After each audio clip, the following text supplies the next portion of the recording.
But if you'll allow me to just a few minutes longer to wrap up my thoughts, I want to share the beautiful beginning of Dante's Inferno. So midway upon the journey of our life, I found myself within a forest dark, for the straightforward path had been lost.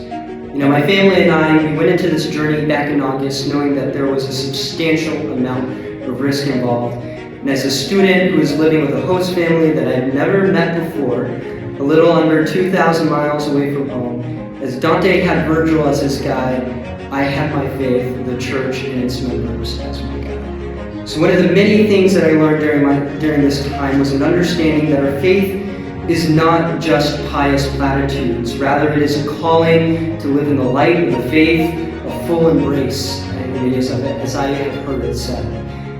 So as you already know, we live in a culture that hails the cultural relativist as king, and has no issue promoting the culture of death. And to briefly share my thoughts, I reflect on the writing of the late Pope Emeritus, Pope Benedict XVI, in his 2012 Sacramentum Caritas, as he outlines the importance of upholding the sanctity of life and not to be associated with the seamless garment theory, the sanctity of marriage between a man and a woman, and the importance of the family unit. So much like my host family in Virginia, they taught me again, like I mentioned, what success means in this modern culture, to lead our families to Christ.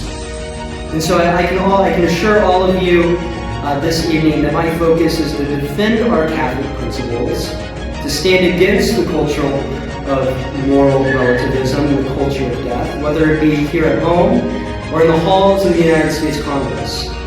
So Thomas Merton said, democracy cannot exist when men prefer ideas and opinions that are fabricated for them. The actions and statements of the citizens must not be mere automatic reactions, mere mechanical salutes, gesticulations signifying passive conformity with the dictates of those in power.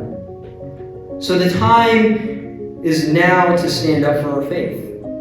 The time is now to stand up for our values. It's a time to stand up for our families, our traditions, and the beauty of our church. If I have any words of advice that I learned or that God has been telling me lately, that is to simply keep the faith. Other than that, may God bless you, may God bless our church, and may God bless the United States of America. So thank you.